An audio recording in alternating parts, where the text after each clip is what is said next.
Welcome to Awake to Oneness Radio. I am Caroline Chang, your host. The mission of Awake to Oneness Radio is to inspire the world to awaken to the universal truth of oneness. Science is teaching us that all life is interconnected.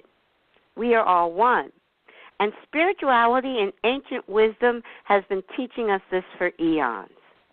What you do to another person, you are literally doing to another aspect of yourself. So when mankind awakens to the truth of oneness, there will be peace on earth. Today's show topic is SHIfT into One with Sandra Kryzakos. Sandra is the founder of SHIfT into One based in Toronto, Canada. Welcome, Sandra, to Awake to Oneness Radio, and I hope I pronounced your last name correctly. Hi, welcome, Caroline. Sandra. Hi, Caroline. How are you? I'm very well, and you? I am great, and you did a great job with my name. You just added one more S, but that's okay. Okay. So, Sandra, you and I had a lovely conversation a few months ago. And I've been following a little bit of your work on YouTube, and also had a chance to sit in on your first class of your 8-week training program. So please, one of the things I do know that you don't like to talk a lot about yourself, and I understand. It's about the work, and I feel the same way. But also a part of the work is sharing your story. Sharing yourself with others is also a part of the work. For me, I always say that only thing I could do is inspire someone else to awaken to the truth that is within them. And part of the way I can inspire them is just to share my story with them. So, if you could briefly share your journey, your story with our listeners, that would be great. Wow, absolutely. You're right. I am not all that comfortable talking about myself because in how I understand this reality, I know that who I am, the shell, that is Sandra, is not really relevant. And in the work that I do, I'm very much aware of my matrix and the holographic nature of this reality. And I act as a hologram. And when I say hollow, I actually spell it HOLLOW, because in essence what that means is I am an empty vessel through which whatever needs to be reflected back to the person is reflected back to the person. And you cannot do that if you're not 100% clear, which means if you don't put your ego 100% aside. So in understanding that, I realized, how little my identification with my ego self, which is my personality structure, how irrelevant that is. But having said that, I do know a lot of people do ask, okay, so, who are you? How did you come about this? And that kind of thing. And so I understand that. So I'm completely okay to talk a little bit about that. I'll start off with, in doing this work, we all have a contract in life. Everybody has what we call a soul contract. Now, I've listened to some of your shows, Caroline, and I know your listeners, your topics are pretty progressive, and so your listeners are pretty advanced. So I'm just going to go everywhere and anywhere with this. Is that okay? Of course, yes. Okay. So we all have a soul contract, and everybody's is unique, and everybody's is extraordinarily beautiful, and there's not one that is more important or more significant than any other. And that doesn't even in terms of a blade of grass is just as important as a bird, is just as important as the water, is just as important as a human. So every single thing plays a very unique role that no one or nothing else can play. So in what I'm here to do, in delivering what I deliver, which is the fourth dimensional physics of the human experiment, and we are definitely a human experiment, an experiment in conscious creation. In doing that, part of what I am is what I call a fully activated empath. And that I became acutely aware of that at age 6, when I had an experience fishing with my father and his friend, and we went fishing on a boat, and we caught a fish. I was very, very young. I was 6 years old, didn't realize what fishing was, and when the fish came onto the boat, it started to flap and was gasping. I started to go into the flapping and the gasping, and I was feeling suffocated. I couldn't breathe, and I started to turn blue. And my father actually had to throw the fish back in the water. And after which point I started to regain my breath and started to come back. And at that point, I knew things were, that others did not understand or feel what I felt. And needless to say, I have never, ever eaten anything from the sea in my entire life because of that experience. And so from there, things started to shift. Even at that age, I started to see the world in a very different way, and that began my training to do this work. Mm-hmm. Now, at 40, I had a major transformation in that I started to move away from the corporate world and moved into moving into understanding this work. I didn't know at that time that I was moving into this understanding. I was still very much entrenched in the whole mental and working in the corporate office. I worked in advertising. I worked as in communications and writing and that kind of thing. And within, in 4 years, I was led to one thing after another, after another, after another, to by the time I was 44, I couldn't work in the corporate. I was working as a writer and for a technical engineering firm, and Sandra, yes. Oh, I'm sorry. I don't mean. No, it's not you. It's just sometimes with that. You're international. I've had 5 Canadian guests in a row. You're my 5th. Yes, but because of you're connecting directly through the computer because you're international. Sometimes the link. It's not you. It's nothing you did. It just breaks up. So can you just repeat the last part you were saying, because you were just breaking up a little bit? Okay, sure. At 44 is when my life started to, it turned upside down. From 40 to 44, I was starting to lose my idea of what it was to be who I was, my label. And by 44, I could no longer function in my job. And I actually, because I was a writer and was very intense writing, I actually thought I had a brain tumor because all of a sudden my mind was jelly. And I remember trying everything to keep my job, even going to write in the car. I tried everything and nothing worked. So I thought I have to quit my job because I'm going to be fired if I don't. And so I did to save face. I still had pride. So I quit my job.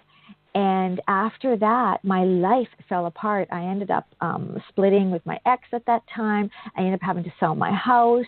All my animals my ex took, which was a good thing because he was much more settled than I was. And that began my journey into SIO, Shift into One, which was at the time Shift into Now, and then matured to become Shift into One. Okay. Yes. I like both. I like I like Shift into Now and Shift into One. Yes. That's great. It's funny because as I started to get this material, Caroline, I would flash back in my life. I could see my contract, and I would flash back to the significant things that happened in my life, like the milestones, which we all have, like the fish incident. And I saw it, and I thought, oh my God, that's why that happened. That's why that happened. Oh, and that connected to that. It was like pieces as I was going through life were pieces of a puzzle that dropped down. And when I started to move into this work, it was like the puzzle board came down and the pieces started to fall into place. Yes. Yes. So please share with our listeners the acronym SHIfT into One is an acronym for. It is. So SHIfT is an acronym for See How Isness Fuels Transformation, and One is the acronym for Our Now Experience. Now, words.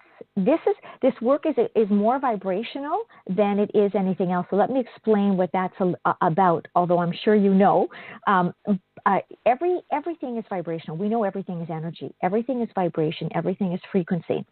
So SHIfT, the words themselves have a specific vibration, and that hold a power, as all words do. Now, each word then rolls in. So See How Isness Fuels Transformation are 5 words that roll into creating a different vibration that's an assimilation of all the single words that create the word SHIfT. And the same thing with Our Now Experience and One. And so what happens when they all roll into the words and then they roll into the phrase, the whole is greater than the sum of the parts, and it's very, very much a part of the vibration of this work. But the very cool thing about this, as I'm bringing this work forward, as the planet is expanding and evolving, so is the work, and so is the name. SHIfT into One is the first level now of, which is the intensive, is the first level of what now I call SIO. As we move into the next level, which is the expanded level, that's the expansive, SHIfT into One becomes Self is Others. And then as we move into the embodiment, which is the third level, SHIfT into One stands for Split is On. That means splitting into the new earth, becoming the new, walking the new human on the new earth. Yes.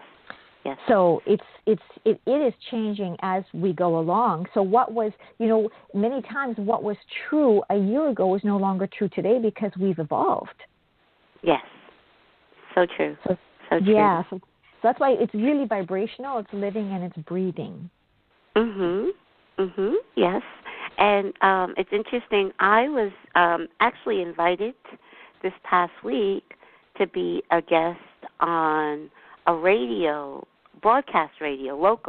broadcast radio show that actually won't air until Sunday, but it's okay. Different audience. Anyway, so I could share something that I shared that has not aired yet, which will air Sunday morning here on our local radio station. It's actually the wonderful thing about radio, even though it's broadcast radio, they have a website and anyone can listen in. But from anywhere in the world, if you tune in there, go to their website.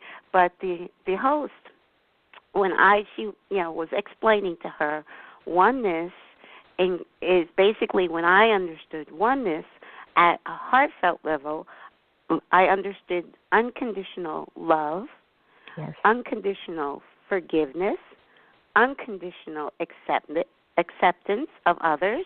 And she said to me, "Wow, that's really hard." And I said, "No, it's not. It's not hard when you truly understand what oneness is. I won't even say understand. When you truly know what oneness is, it's not hard."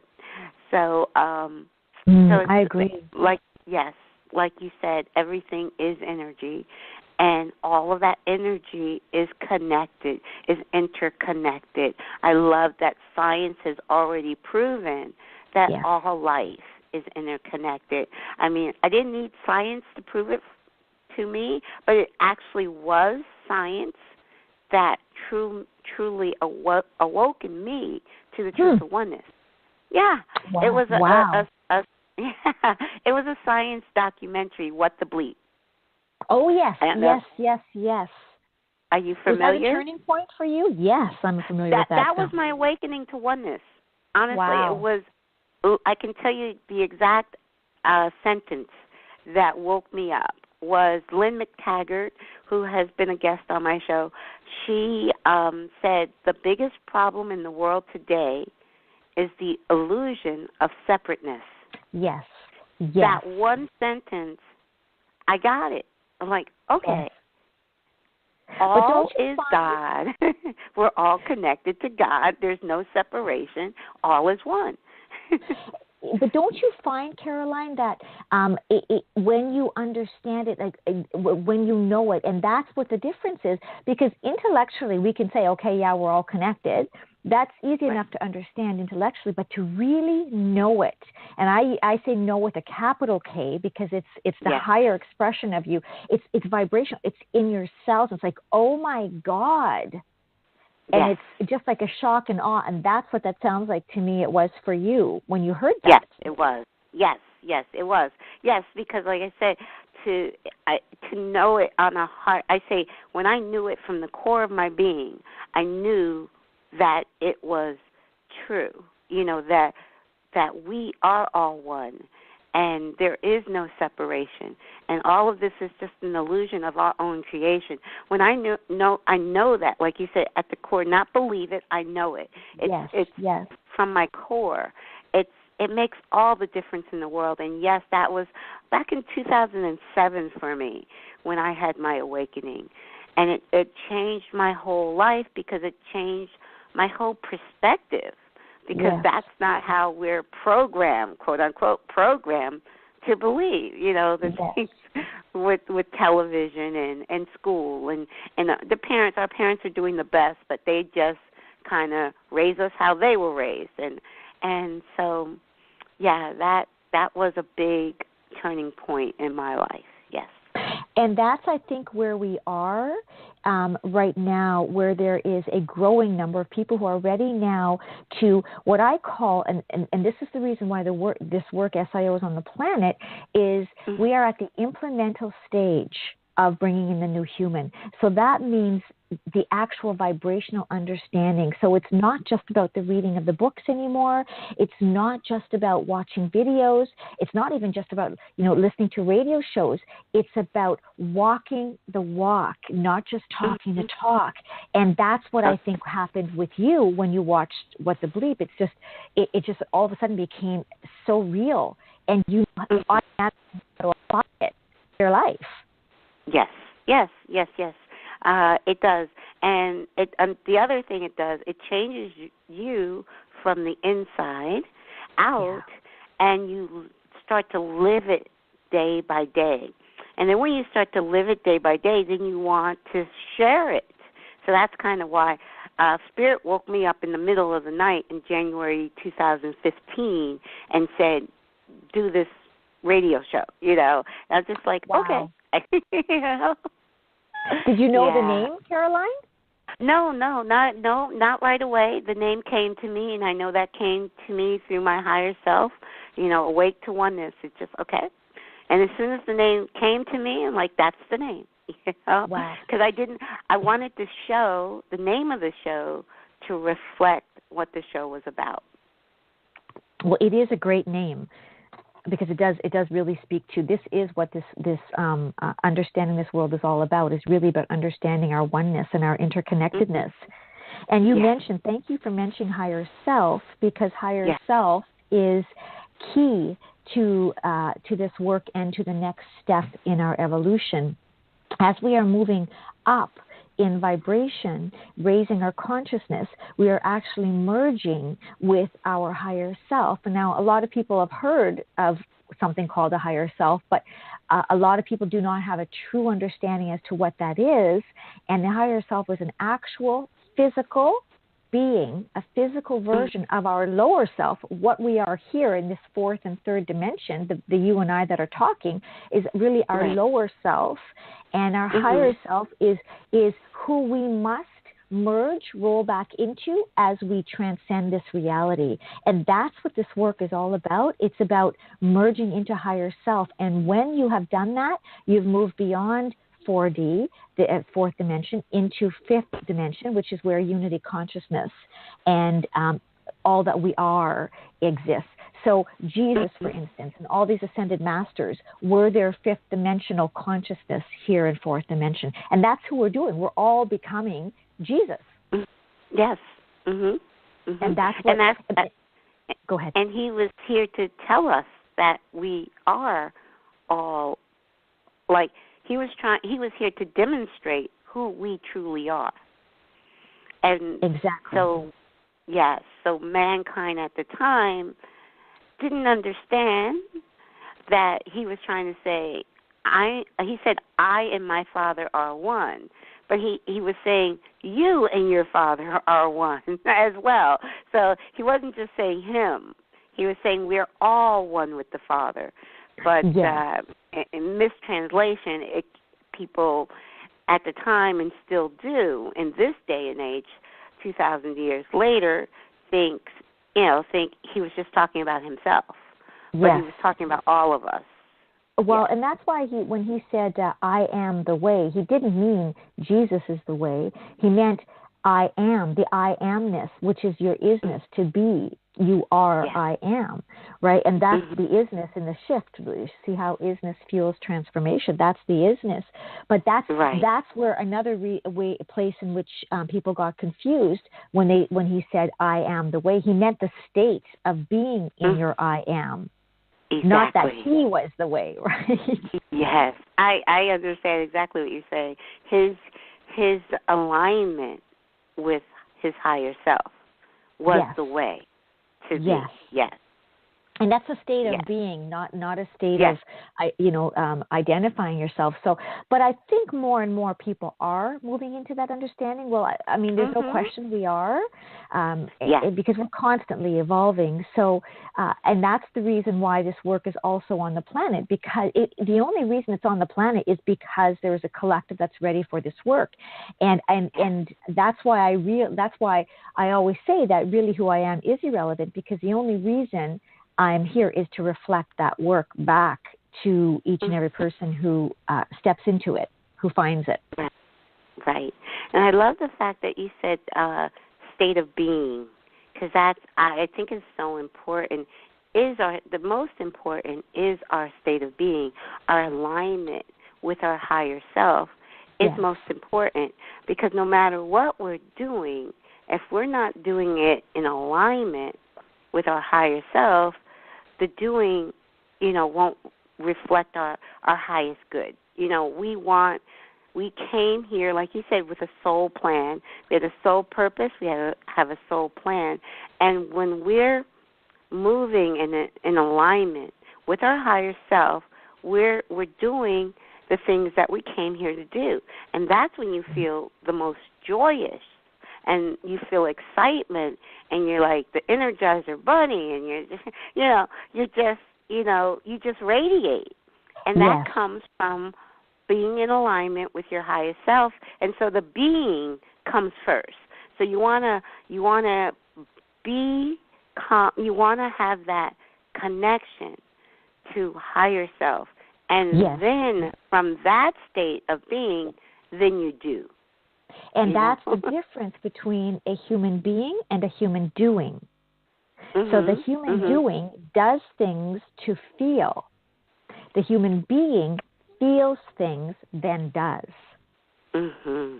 Yes. So, for instance, a human doing, okay, I'll get a job to feel secure. I'll eat to feel full.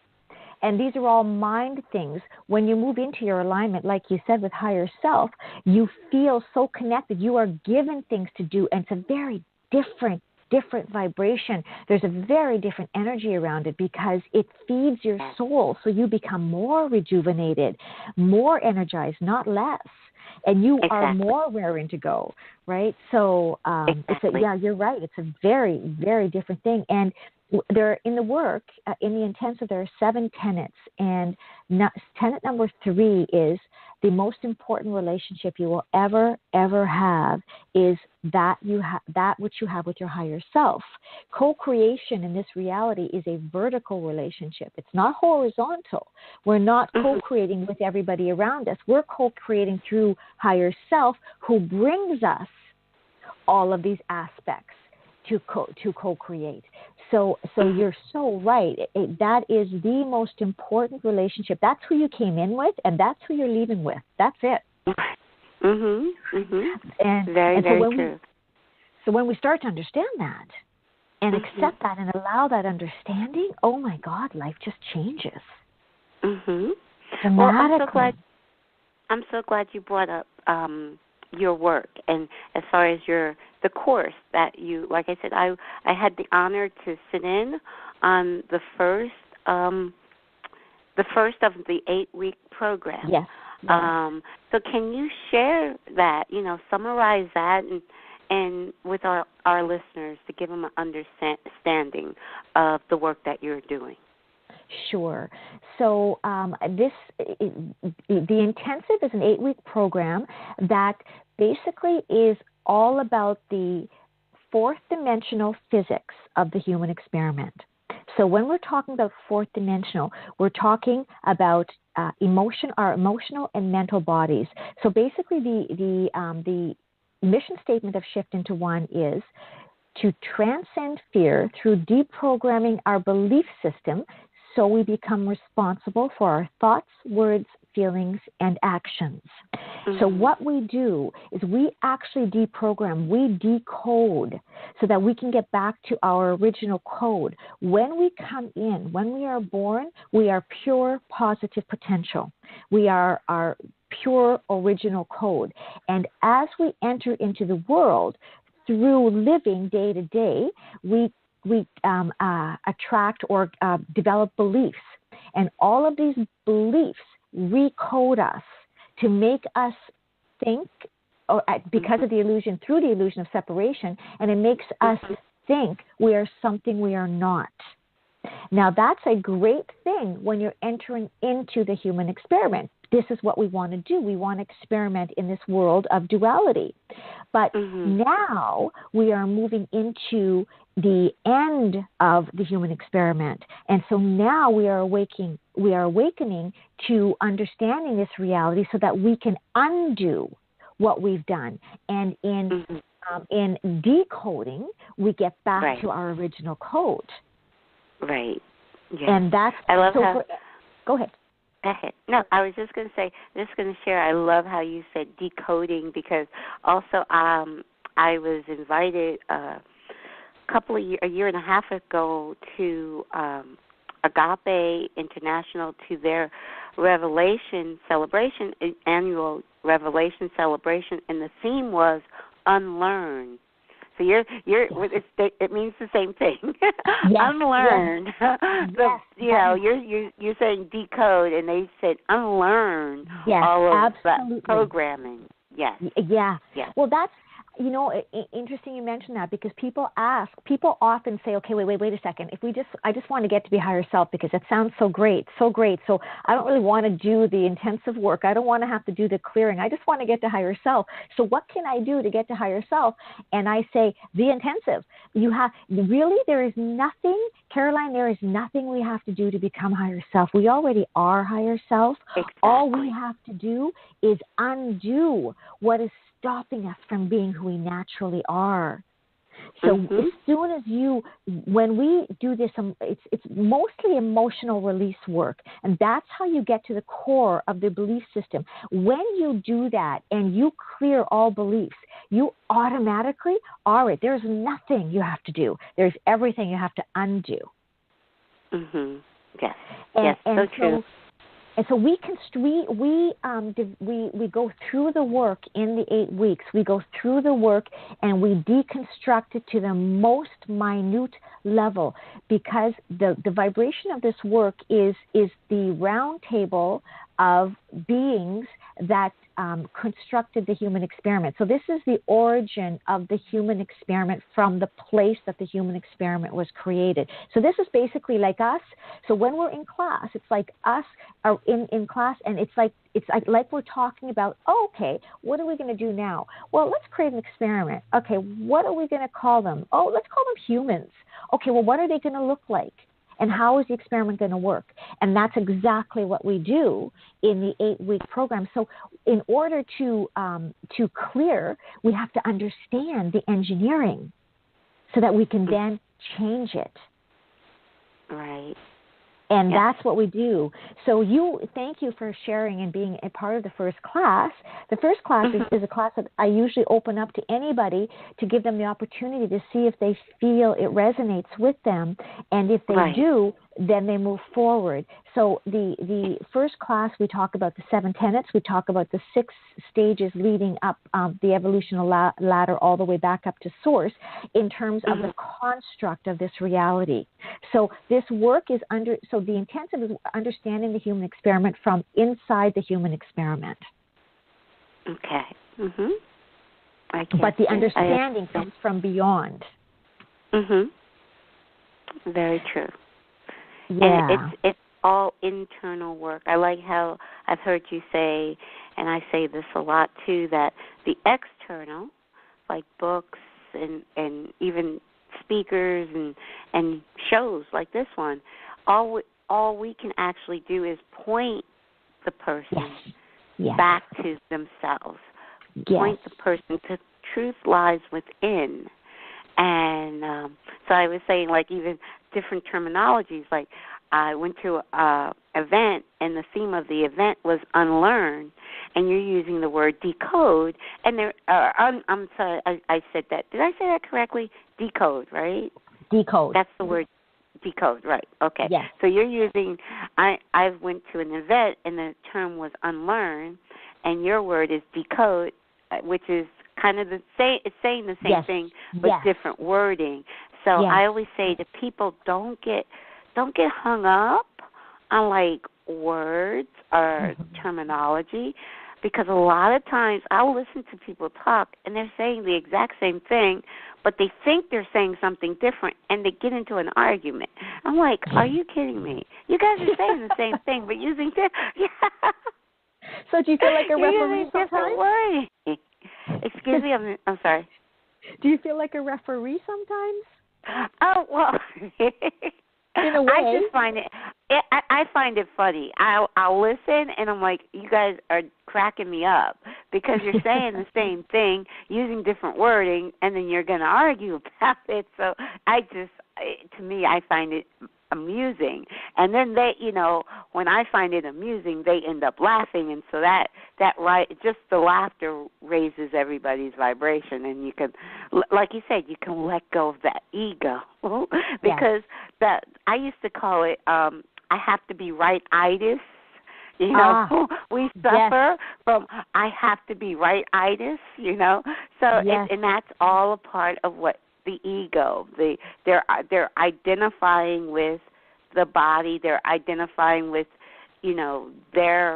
how they are interpreting their perspective of reality.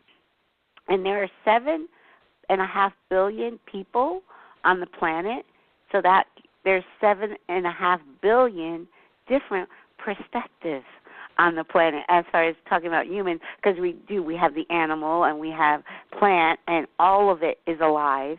But talking just from the human perspective, there's 7.5 billion different perspectives, and it's all about a person's perspective.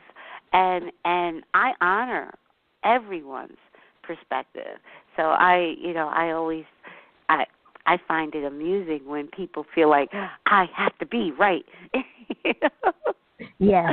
So, yeah. And that's one of the greatest challenges, I think, for people, is that you're right, that right-itis, if that's I have to be right-itis. Yes. And that's how we create more separation. It's really interesting how that works, because in truth, there is dimension, which is where we are. There is no such thing as truth here. There is only perspective, and that is what becomes your truth. So, but your truth may be different than my truth. Exactly. And I see that all the time. Yes. Yet we're sharing the same space. So, and because we are here to experience each other. So what we're doing is bringing 2 very different perspectives to the same situation, and taking our own unique perspective away with us, and share and offering that up to higher self and higher consciousness, so that they can experience through us. And that's what we're doing. And it's, for instance, I went to, a few years back, I went with my sister to see the movie Avatar, and she was sitting beside me. And we came out of there, and then we discussed it afterwards. And her perspective was so different than mine. I thought to myself, oh my God, did we even go to the same movie? Oh my goodness, I'm laughing because I go to a movie every now, and I just recently went to, but the same thing. I have a friend that I go to the movies with, and whenever we go to the movies, we have sometimes opposite perspectives. But yes, I understand Yeah, you're right. Did we see the same movie? Because that's not what I saw. Yes. It's amazing how that works, but it's a beautiful thing when you don't have that right-itis thing. When you don't have that, it can be funny. It is. It's funny, and like I said, I don't get attached to anything. I don't get attached to my perspective. I love to share my perspective, and I love to hear others' perspective, but there's no attachment. Because I know it's all an illusion anyway. Yes. Like, why get attached to it? It's not real. Exactly. And that is the secret. That is the secret to suffering, is our attachment. And when we talk about attachment, it's emotional attachment. That's the secret to this reality. The purpose of the human experiment is we are an energetic, emotional experiment. We are here to experience emotions. So our emotional attachment is what creates suffering. And so in releasing that emotional attachment, we actually release suffering. So you've hit the nail on the head. That is the way to do it. But it's so much easier said than done. So much easier said than done. Unless you're lucky enough to just kind of have a huge epiphany, and you wake up and there you go. Now you have the secret to everything, and you can move on from there. But most of us don't have that. And most people process. It's a beautiful process. It's a beautiful, and it's one that we signed up for. We agreed to all of this. By the way, when I talked about the human experiment, the creators of the human experiment being at the round table of the galactic beings that created the human experiment, each and every single person on this planet took part in writing that experiment. Exactly. Every single one of us did. Exactly. And we're still writing it. We're still creating it. That's the thing. That's why I think I don't get attached to anything. Also, because I know I'm creating it from my higher self perspective. Whatever is perfect and divine, because my higher self is creating me. And when I say my higher self, I always like to use the word self, because I like to remind myself I'm not separate from my higher self. There's no separation. We are one, and we're creating this experience, and it's just an experience. It's a movie that we're creating as an experience. Yes. And every now moment, which all there is the now moment, and every now moment I can focus on the blessing, because there is a blessing in every now moment. I can focus on something, I really wanted that, and I don't have it. Well, let me obsess about what I don't have that I think I should have. You know what I mean? So I can say, oh, my goodness, it's a beautiful rainy day. I think I'm just going to go out and walk in the rain. It's all perspective. It's Absolutely. all what we want to focus on in that now moment. And when you know that every now moment is a blessing, every now moment there's something to be thankful for, and in every now moment you created it. Nobody else. Nobody to blame. You created that now moment.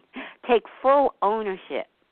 That's what I love about this awakening for me, is I take full ownership and responsibility for me, and I know that I'm creating it. And if I prefer something different, I could just change the channel. How I change the channel is by changing my thinking. And for me, it's just about being thankful in every now moment, because I know that attitude of gratitude is going to raise my vibration. Like you said, everything is vibration. So if I keep my vibration lifted, my experience, my next now moment is going to match that vibration. Yes. And that's the real law of attraction in action. Yes. Mm-hmm. That's actually how to go about doing it. Gratitude is the launching pad for a new vibration, and you already know that, or you're already working that, and that's where the magic happens. Yes. Right. When and it's the art of allowing the magic to happen and stopping and stop trying to control it so that it's what we want it to be. So whenever we have a goal. It's good to have goals and objectives. It's good to have those, but to be attached to them is where we start to suffer. So if it doesn't go the way we expect it and want it to go, then I see that when that happens to me, it's like, oh, okay, well then you know what? Higher self has something else in store for me, but I wouldn't know what that is if I didn't have that goal to begin with. Exactly. Yes. So that goal serves its purpose, just not the purpose I thought.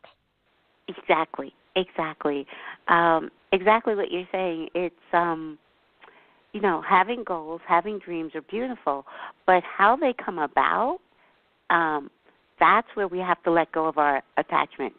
We have a goal, we have a dream, it's beautiful, but now move with spirit, follow your excitement, follow your bliss.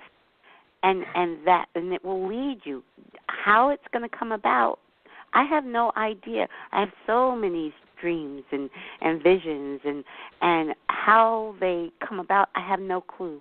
But I know long as I'm staying in alignment with my higher self, it's going to all happen beautifully.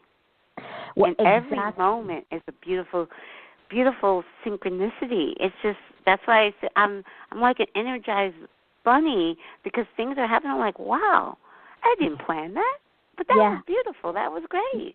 You know? Yeah, I can honestly say in my life, okay, there's not one thing that went the way I planned. Mm-hmm. And when I gave up my free will to higher self. When you move into alignment with higher self, you move out of free will into divine will. When I gave up my free will, went into divine will, that's when I had the greatest freedom. Yes. Ironically, and that's when I stopped suffering because the pressure is off. So higher self tells me what to do, and I just execute. And that is the greatest freedom in the world. Oh, my God, the greatest freedom in the world. It's so wonderful. It really is. It's a great feeling. I mean, just every day is a new miracle, and new things are happening that you can never even plan. It's like, wow. This is the happiest time of my life, because it's the first time in my life I am just living in the now and following higher self, following spirit guide, and I can hear spirit clearly now. And also, you had talked about emotions. Now, emotions are so key, because emotions will tell you if you are in alignment with your higher self or not. That's what the emotions. If you're feeling a low vibration emotion, that's your higher self telling you what you're either doing, thinking, or acting is not in alignment with your higher self. You'll feel when you're out of alignment with higher self, you will feel miserable. Yes. You'll be depressed, you'll be whatever, you will feel, and what it is just low vibration. And your higher self that's your higher self telling you whatever you're thinking, whatever you're feeling, whatever you're doing right at this moment is not in alignment. Okay? Now, when you're feeling excited and joyful and happy, that's your higher self saying, okay, you're in alignment. You got it. Yeah. Yes. So emotions are so important. Yes, and that's what is misunderstood. So to your point, Caroline, a lot of people talk about think positive. That's how you change your reality, by thinking positive. And that is not how you change your reality. That's half of the equation. When we talk about you create your own reality, you create your own reality is a two-step process. Thoughts visualize emotions physicalize. So thoughts create the sea of possibilities, and depending on the emotional intensity, it will attract one of those thoughts, the most resonant thought out of that field of thoughts. And that's what you actually physicalize in this reality. And we do that through the vibration of fear. The fourth dimension, which is where we are, is a duality, polarity-based dimension that exists on the vibration of fear. That's why the mission statement of SIO and Shift into One is to transcend fear, because we're moving from the fear vibration into the capital L, which means love vibration, And so, but emotions are the key to everything. It's not thinking positive. Actually, the more you think positive, the more you're actually going to get negative. That's why the law of attraction doesn't work until you deal with your feelings. And the reason for that is because if you're saying, well, I want this, that's because you don't have it. You're feeling you don't have it. Don't have it, exactly. The more you focus on the positive thinking, the more you're actually sending out the vibration that I don't have it. So there's nothing wrong with saying, okay, this is what I'd like to have. Focus on what it is you will feel when you have that. I'll feel secure. I'll feel happy. I'll feel good. And that's what you focus on. Right. And as Abraham would say, well, you can feel that right now. I love Abraham Hicks. Are you familiar with Abraham? I am. Yes. Feel it now. So, okay, if having that will make you feel this way, then feel that now. Exactly. So, because it's the feeling that's what's going to bring it about. Absolutely. And we talk about in this work, too, moving from I think, therefore I am, to I feel, therefore I am. And that's the new human initiate. That's where the level that's where the work starts with the intensive. I think, therefore I am is most of the population right now. And as we start to awaken, we move from I think, therefore I am to I feel, therefore I am. And that's the first step on the way back up the evolutional ladder that we talk about in class 1, and then we move into I feel all that I am, and then I know all that I am, and then I am that I am, and then just I am. I am. And those are all the levels we move through. You're right. This juncture in our evolution, it's all about feelings. And that's why, by the way, that's why mental health, at least in Canada, mental health is through the roof. The issues, the number of people having what are called mental health issues. And in truth, there's no such thing as mental health. It's emotional. It's all emotional, but because we don't understand it fully and we're more about the intellect, we have called it mental health. And really, emotional health or mental health is why that is happening is because more and more people are awakening to understanding that, wait a second, this reality is not who I am any longer. It's not who I'm becoming. It's not serving me. And so they're starting to awaken. But what do we do when people are starting to awaken? We won't try to medicate them and numb them back. Right. So that they feel Big less pharma. emotion. Yes. Big pharma. Yes. That's the way it is here in Canada. Yeah, it's like that in the United States, too. I suspect so. Yes. But the other big piece to my awakening also is the now. One of my favorite books is The Power of Now by Eckhart Tolle. And that really had me understanding that truly all there is the now. And in this now moment, everything exists, all possibilities. Science speaks about that. All possibilities exist in this now moment. So, like you said, everything is energy that gives off a frequency, a vibration. So everything is resonant. So what I'm going to experience in this now moment is where I'm vibrating, where the core of my being, what frequency is the core of my being giving off. So whatever I want to experience, what my wishes, my dreams, all of that is right here and now. And I know that. It's not in the future. So I don't have to say, I want that. I have everything right here and now. And the other understanding is that what I have right in this here now moment is all I need right in this here now moment. So it's perfect, because every now moment is truly perfect when because I'm looking at the ultimate reality, not this illusion reality. So when I say things are perfect, I'm not talking about the illusion. I'm talking about ultimate reality. I am a divine aspect of God, inseparable from God, inseparable from all that is. Nothing can harm me. All I need and want is right here in this now moment.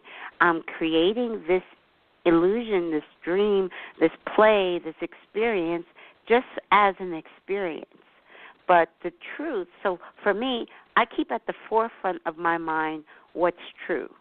And what's true is my divine connection to all that is. And so I keep that at the forefront of my mind. And so I remember in this now moment, I am in heaven, if we could use that term.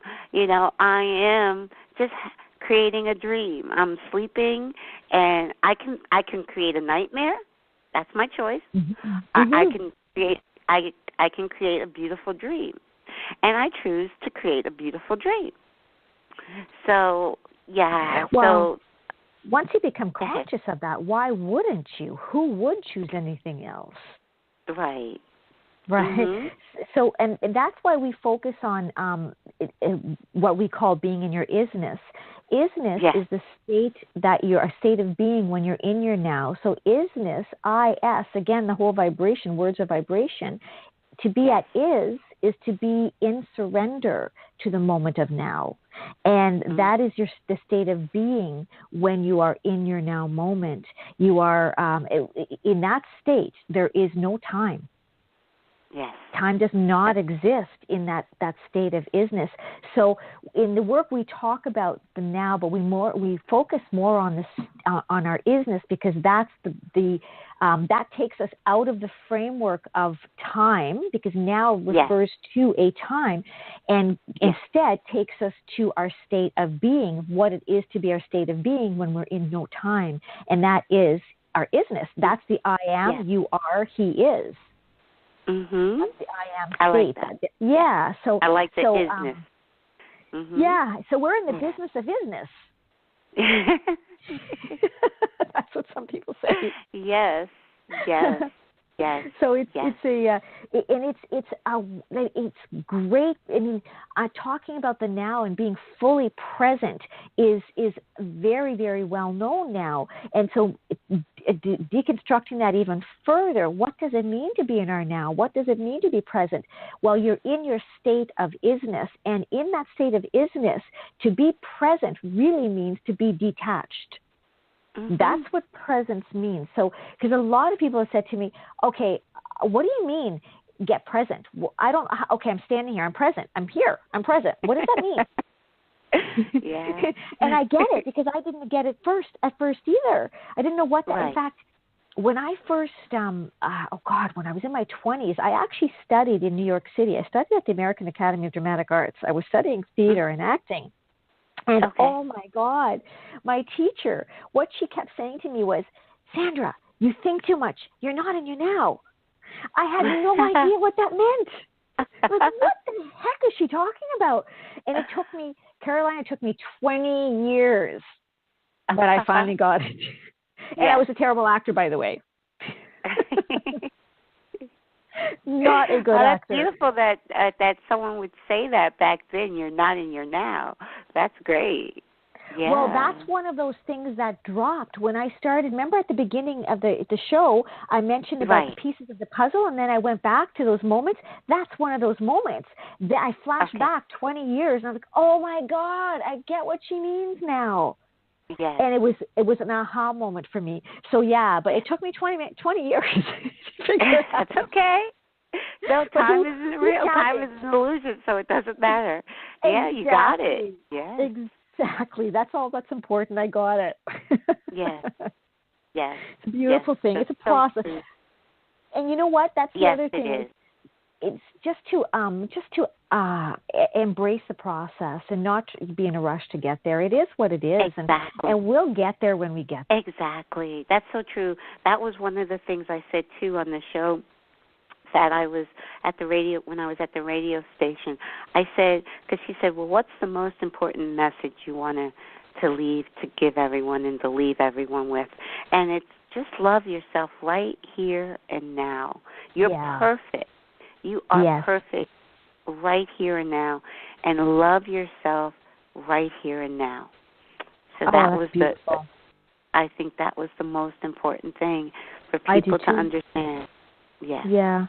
If you can't love yourself, you can't love anyone else, right? Yes. It's where love comes from within. So yeah, we truly all that we're looking at is just it's all within us, inside of us. And it's what tickles me sometimes is science really, if you really dig deep into science, they have proven this all scientifically. And the thing about science, it's only touched the tip of the iceberg.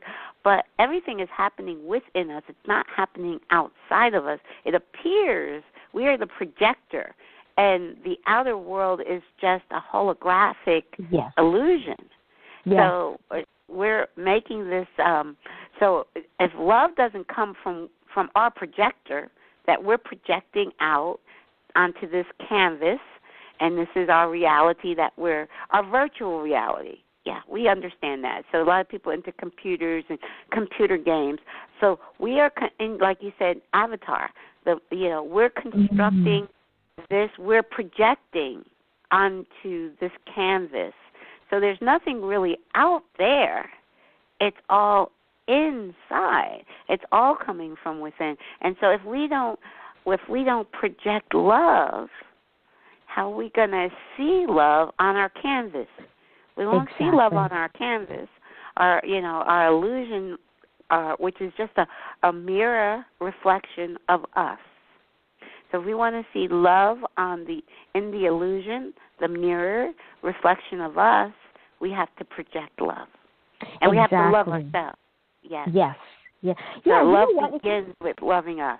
Yes. Exactly. And it's really simple. If you want someone to smile, smile at them. If you want to shake someone's hand, put your hand out and they'll respond. And if you smile at somebody, they almost always smile back. So you're right. It's you. Yes.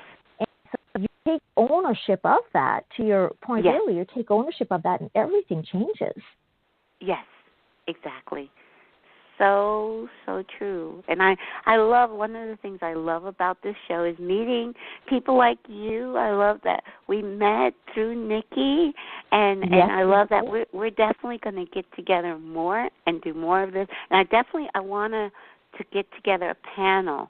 I talked to you about that before a few months ago, that I want to get a panel together. It hasn't happened yet because I'm still trying to get some people on the panel that I haven't been able to reach yet, but that's going to come up soon in the new year. We're going to know what, Caroline? Yes. That would be great because Nikki has some great new information that has actually happened, and with respect to Ian, and I said, Nikki, you got to share that with Caroline, and she said, yeah, I will when we do the panel. It's very, very, very cool and very exciting. Well, do you want to, because I have some exciting things about Kyle, so why wait? Why don't we, if she has something exciting, please share. You want to put Nikki on? Because I have something very good. So if she could, I want her to share first about Ian, then I can share about Kyle. Okay? Can we do that? Okay. Hold on 1 second. I'm going to go get her. The other thing, too, is make sure I want to know what show you're doing, because I want to try and tune in if I can on Sunday. So don't forget to mention that. I just want to make sure I get that. Link. I'll send you the link. It's a like I said, it's broadcast radio. I'll send you the website, and you can hear it on the website. Okay. Hold on. Let me see if I can. Okay. Okay. I'll give a little introduction. Nikki Hayes. Sandra just went to get Nikki. Nikki Hayes wrote me an email. Oh, goodness. Had to be mid to the end of September, around third week of September. And she wrote me an email. She works with Sandra on SHIfT to One. And in the email, it just touched me so much. Her son Ian had just weeks earlier taken his life. So I want her to share more with you. One, Sandra, did you get her? Okay. Oh, hi, Caroline. Hi, Nikki. The reason I told Sandra to bring the reason I asked Sandra to bring you on to the show is she said you had something exciting to share about Ian, and I have something exciting to share about Kyle, but I want you to first share, and please, I started to, while Nikki was getting you, I was starting to tell the listeners how you and I connected, but please, I want you to share how you got in touch with me and why you got in touch with me and what had happened. So share your story with the listeners. Okay. Well, my son Ian committed suicide on August 30th, and the way that I found the best way to deal with the whole situation was to deal with it. And I asked Sandra to have a public talk about suicide, which she did, and it was very healing, very cathartic for me. And in that, I started sharing the YouTube video of it. And in that, I ended up finding you. And I didn't realize that you had a similar experience to me of losing a child to death. Not necessarily suicide for your son, but a child dying well before you would expect it. Because our society has us programmed to believe that a child dying before a parent is pretty much the most absolute horrible thing that could ever happen. So when I found you and then you resonated with my story and I shared with you that the way I got through it was with Sandra through her understanding of the true nature of reality in regard to everything that happens does happen for a reason. So anyway, with all of that said, what Sandra also said to me is, Ian really hasn't died. You can start communicating with him. So she suggested that I meet with him every Monday just said to meet with him every week. And I chose Monday at 4:00. So I started meeting with Ian. And then what Sandra was referring to is a very profound experience that I had with Ian that the other night I had what I thought was a dream, but ended up being what I would call an out-of-body experience, which is my experience of Ian at about 6 years old, met with myself and Sandra talking to us and basically sort of just having a conversation with him. But he was only about 6 years old, Caroline, so it was really kind of weird because I have 3 sons, and I must say at about 6 years old, they kind of all looked alike. But in the dream that I was having, I had an awareness. I said to Sandra, "This is Ian." And that was very profound. So then that dream ended, and then I had another dream of Ian as an older person, about 20, 23, the age that he died, and it was only he and I. And then he and I were having a conversation that he was telling me, "Mom, you know, things are not really always as they appear," and really very profoundly saying, everything is not what I thought it was. And it was quite profound. So then when I talked about it with Sandra later in the next morning, she said, "Nikki, that wasn't a dream. You were so clear." And she asked me a question, "How did you feel when you woke up?" And I said, "I felt a sense of peace. I felt calm." And she said, "That really was an out-of-body experience. That truly was Ian talking to you." So at the end of the day, Caroline, how can I say my son is dead when I've been having all these conversations with him? Well, see, that is exactly what I said. That's why I told Sandra she had to get you, because I have so much to share too with Kyle. Kyle's been gone a little longer. Kyle has been gone. He was 29, and he died actually from complications. He died a month after open heart surgery, but it was still complications from the surgery is what actually took his life. But there is no death. He transitioned. Mm-hmm. Ian transitioned at 23, and Kyle transitioned at 29, and that was their sole plan. And I knew I was completely at peace when Kyle transitioned. The reason you found my show, because the title of my first 3 shows was Suicide from a Spiritual Perspective.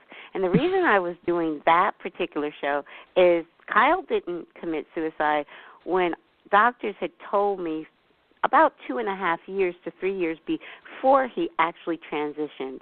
When doctors told me they didn't think he was going to live, at that time I wasn't ready, and I tried to take my own life in the hospital. So that's why I did a show on suicide from a spiritual perspective. But I know when Kyle actually did transition, I was completely at peace. I knew it was his soul's plan. I knew he and I planned this together, and I know that he's not gone. I know that, and I talk to him.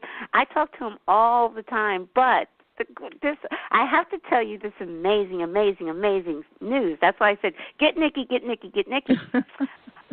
Kyle's birthday was Thanksgiving Day here in the U.S. I know you guys have Thanksgiving earlier in Canada, but last week, Thursday, was Thanksgiving Day. November 24th is Kyle's birthday. Kyle would have been 32nd birthday was last Thursday. And a previous former guest of mine, Suzanne Giesman, gave me a gift of a reading on Kyle's birthday. And I was surprised because it was Thanksgiving Day, and I didn't want to take her from her family, but she said Spirit told her to save that day, that spot, for a mother who's lost her son. She got that message from Spirit before she got my email, just to tell her that Kyle's birthday was coming up. And so she's like, we must do a reading on his birthday. Now, this is the first time I'm ever doing a reading. But here's the amazing thing. The reading was great, but here's the amazing thing. I still haven't got to the punchline yet. When she invited Kyle in, we were doing a video reading, not through Zoom. So we were doing a video reading. I'm recording it on my end with Zoom, and she's recording it audio on her end.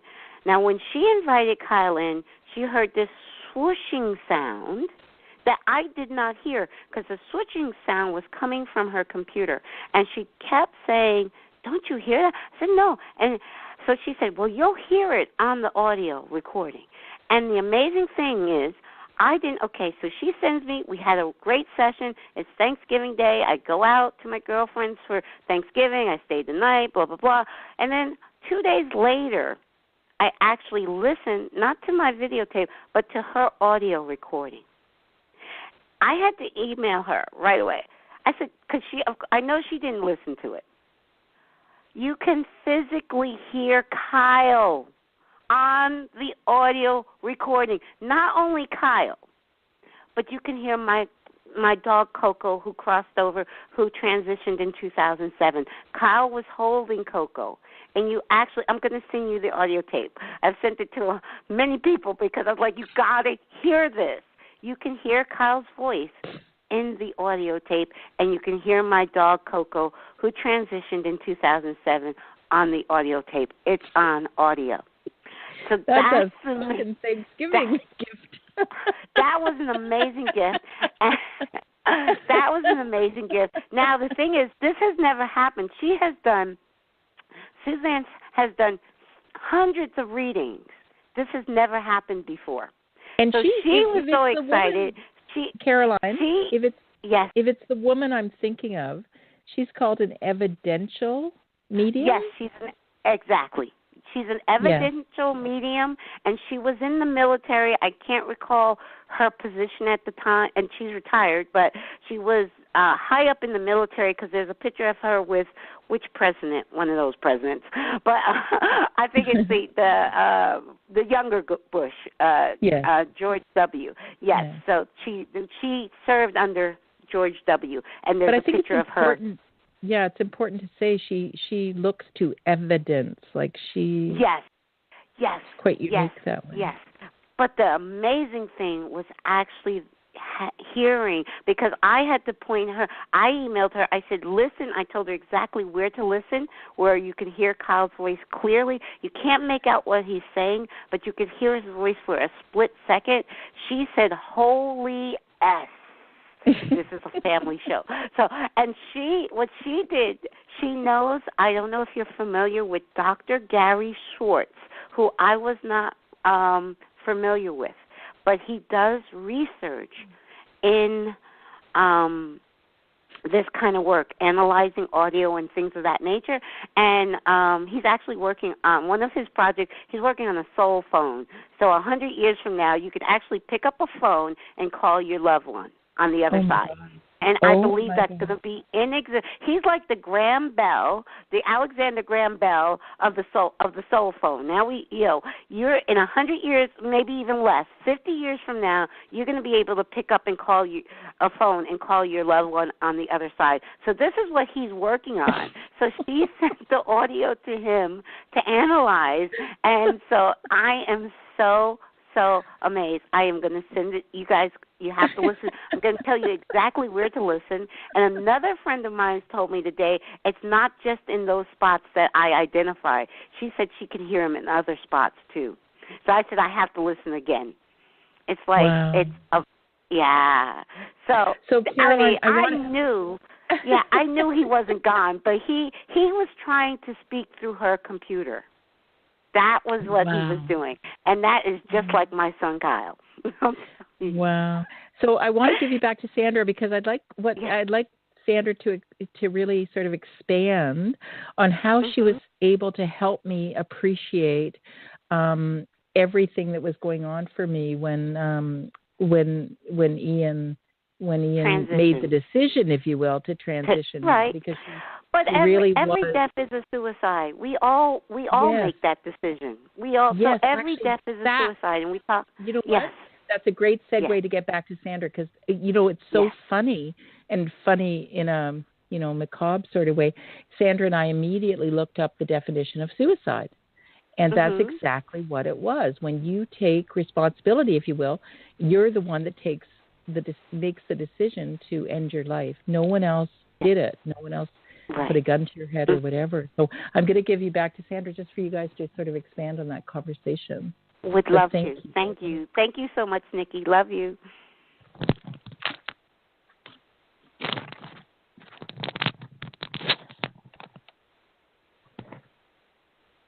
Are you there, Carolyn? I am here. Great. Oh, thank you so much. That's so wonderful. I could say I just channeled Nikki, but I won't. No, that really was Nikki. I know that was Nikki. I told you I'm a terrible actor. Even if I tried, that would never work. Well, she wants you to share with our listeners how you helped her get through Ian's transition. It's funny because I heard her say that. I'm like, no, Nikki, you got to talk about it. I can't talk about it from your perspective. But I guess in a nutshell, it's when you understand the nature of reality, all things become clear. So, and it's whatever it needs to be for whoever is being opened up to it. So I think with Nikki, what she ended up, one of the things she took away from that was there really is no death. Now, Nikki and I Nikki's my right-hand person, and we work very, very closely together. And last year, both my parents passed away. And I spent the last 20 years dedicated to taking care of my parents. And I met Nikki about 3 years ago. And in the last year and a half, Nikki actually moved into the house and actually helped me to take care of my father. And so she learned a lot in my of how I see things and how I do things and how I apply this work. And I would talk to my dad about the afterlife. As he got more and more ill, we talked about it, and it was not uncomfortable. It was comfortable, completely comfortable. And when my father left, I felt him leave his body. I felt him gone. I felt him go directly to source. And I spoke with him afterwards, and he has given signs, external signs, right, left, and center. And I think that helped Nikki in understanding that there is no death, as you know. And so when she moved into having her own personal experience with her son, she really put that to the test. Mm-hmm. And so when you realize we don't die, that's when we realize there's no such thing as death, that's when we can really live. Yes. That's so true.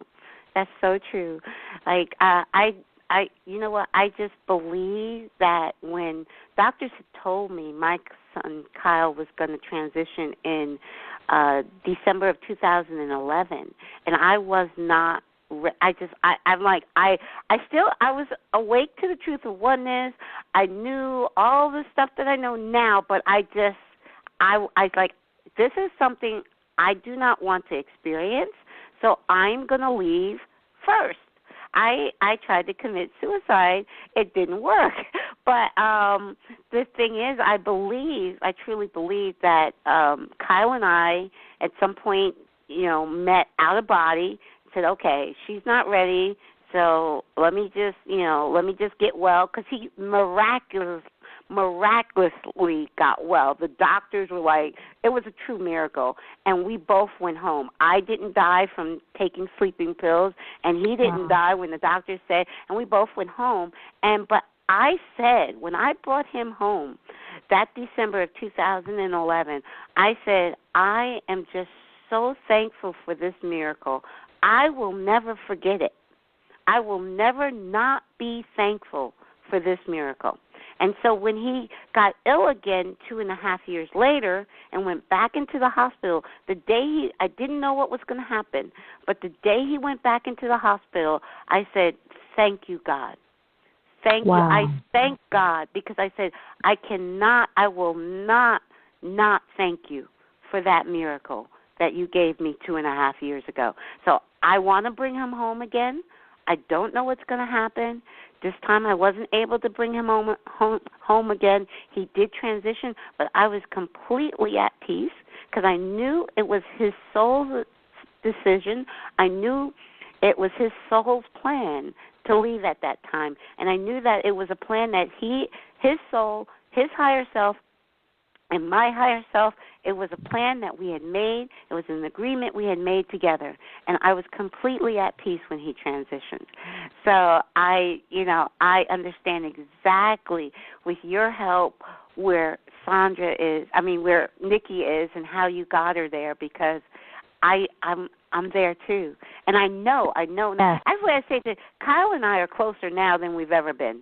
Because I talk to him all the time. I hear what he's saying, and you guys, I'm sending you guys the audio. You're going to be able to hear exactly what I'm saying. Yes. I would love to. Yes. Yeah, and the thing is, your contract is still going on, and you know that. You're working with him now. Yeah. Well, see, that's the thing. That's the thing I'm so excited about. Kyle and I are working on a new project. I was just sharing with Nikki that Suzanne sent the audio to Dr. Robert Schwartz, and I'm going to send you some video clips on him. He's working on something called the soul phone, where in 50 years to 100 years from now, you're going to be able to pick up the phone and call your loved one on the other side. That's coming.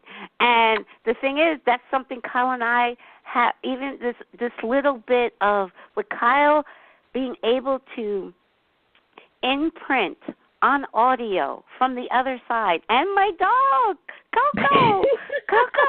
Yes, you have to. Oh, I'm so excited. That's part of the work that's going on right now that Dr. Schwartz is working on, and Kyle and I are part of it. So we're working on that together. Yes. Oh, wow. Kyle also said, you'll hear it. He says he's my co-host. He says whenever I do a show, he says he's standing right behind me and he's telling me, he's imprinting in my mind what to say. Yes. So he's right here now co-hosting this show right now. That is so powerful, Caroline. That is so. Thank you so much for sharing that. That to help people to understand that. One of the things that Nikki talked about, and when she was going to the viewing of her son, a lot of people came up to her and said, I'm so sorry. It's such a crime because he was so young, and that is because they fear. It became very clear to Nikki that it's because they fear death themselves, and we all have an expectation, a belief that we should live this life fully. But Nikki said to me, Sandra, how do I go to the viewing? How do I do this? And I don't want them to feel sorry for me. And I said, Nikki, you just tell them, thank you. That means so much to me. And then you're giving them permission to be okay with it because they're uncomfortable. It's awkward for them, but they've taken time out of their day, out of their life to be there for something that is important to them, not necessarily important to you, but important to them. So by saying thank you, that means so much to me, you have validated their experience. Yes, that's and so she true. did that. And she said, oh, my God, did it ever work? Mm-hmm. So way, go ahead, sorry. No, I was just going to say, people say to me all the time when they say, I say, oh, I'm so sorry you lost. I was like, I didn't lose anything. I haven't lost a thing. I say that to them all the time. But thank you. I do say thank you. I always say thank you. But I haven't lost anything. That's what I say, thank you so much. But he's not gone. He's with me more now than ever. Because when he was in the physical, I didn't know where he was or what he was doing half the time as a grown man. Now he's with me all the time. Yeah. And I bet you he's always on time. Yes. Yes. And you never fight now. No, because I get the remote. I get to pick what I want to see. Yeah, exactly. I always tease him because now we used to fight over his PlayStation. Not that I never, not for video. I don't play video games, but to watch, I only have Netflix and Hulu Plus. And to watch Hulu Plus, it's better through his PlayStation than through my Blu-ray player. So I would want to use when I want to watch Hulu Plus, I want to use his PlayStation. It just streams so much better. And he always said, it streams better because it's a computer, Mom. And I'm like, okay, well, I want to use it. And he's like, no, it's mine. So it's like, I can use his PlayStation now. Wow. And with his blessing, I'm sure. Yes. Well, that's the beautiful thing. If people can fully understand, that there is no such thing as death. Like Einstein said, energy is neither created nor destroyed. It's merely transformed. Transformed. That's it.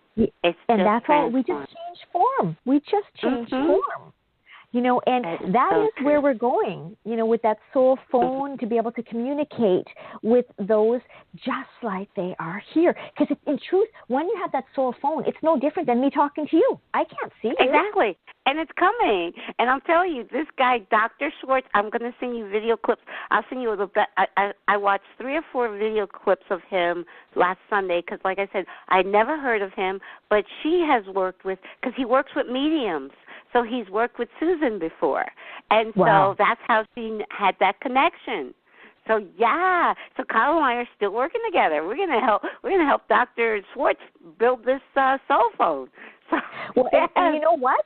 You never know. You're doing the interviews on this side. He might do the interviews on the other side, and you're going to be behind him when he does his interviews. Yes. You never know. Mhm. So this is, it is so, this is so wonderful. Oh, I'm so happy. I'm so happy. And I can't wait. I'm going to send it to you guys. You guys got to tell me what you think of the audio. And the most important, like I said, the reading was great. The other thing about the reading is that I say 50% of the stuff that happened in the reading, I didn't understand till the next day. Because Kyle was actually telling me about stuff that was going to happen in my day that I had not planned.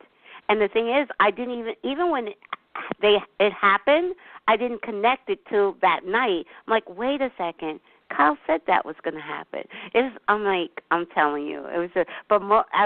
While you hear me in the reading, it's like I'm not getting a lot of it. I didn't connect with until the day after is when I connected with all of it. I'm like, I get that now. Oh my goodness! So it was amazing.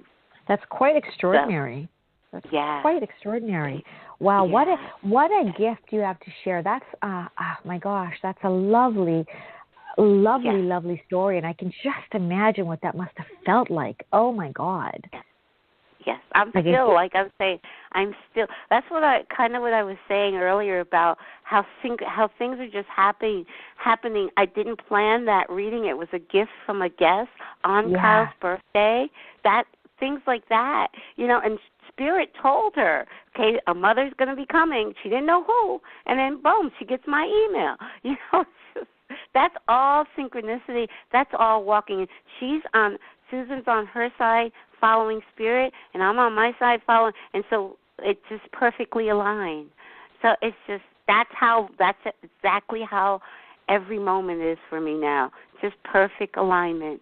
And just everything is happening perfectly. And I'm so excited. It's like I'm bouncing off the walls.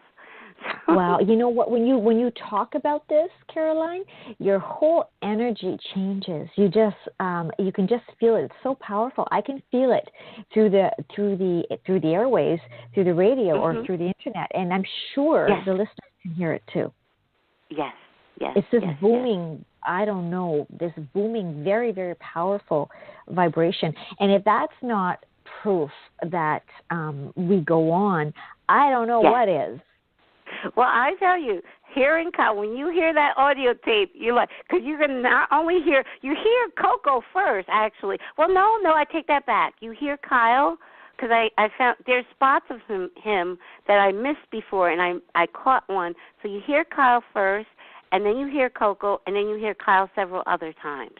So it's like you got to really listen carefully with the headphones. But the swooshing sound that she was talking about that I couldn't hear when we were having the reading live, it is overwhelmingly loud. I mean, she had to say to Kyle, keep that down. Wow. Keep it down. Yeah, she did. She's like, you got to keep that down. I can't concentrate now. She's trying to do a reading, and he's making so much noise is coming from her computer, she can hardly focus. Yeah. What a gifted lady. Yeah. Wow, that's extraordinary. So I guess Coco is hanging around with Kyle. Oh, yeah. Coco wanted me to know that she's okay. And he said, Coco wants you to know that she's okay and that he's okay. And then he said, and he's okay. Yes. Oh, my God. Yes. That is so beautiful. Yes. So it is see, amazing. That to me is heaven. Yes. Wow. But I see this Blog Talk Radio, I always said it for 90 minutes. And so our 90 minutes is almost up, and I don't want, because Blog Talk Radio has no mercy when it will like cut us off. So I'm definitely, the first thing I'm going to do when we end the show is send you the audio so you guys can listen. And thank you so much. And we are going to get together with that panel with you, Nikki, and a few of my guests, a former guest, and a few of my listeners. It's going to be a great panel. And we're going to get together and do that in the early part of next year.